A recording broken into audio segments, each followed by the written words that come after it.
Supreme Court Senior Advocate Vijay Hansidia,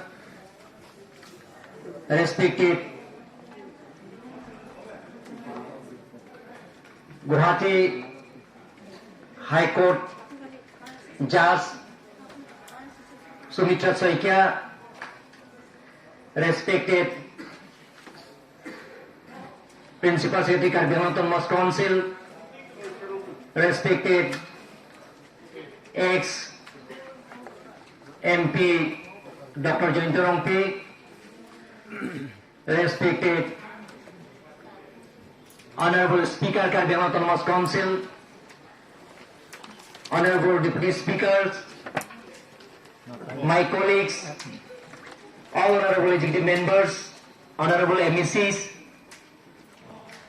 all organizations present here, including respected my colleagues, Tripura Autonomous Council,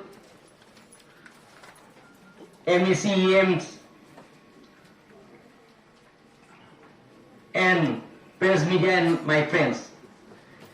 First of all, welcome to you all. 6th Schedule of the Constitution of India, autonomy to autonomous council, headway in respective of Assam.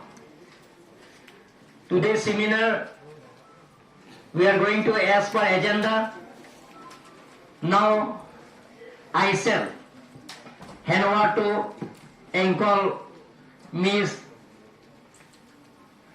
Margaret Terampi. Now we are going to as per agenda.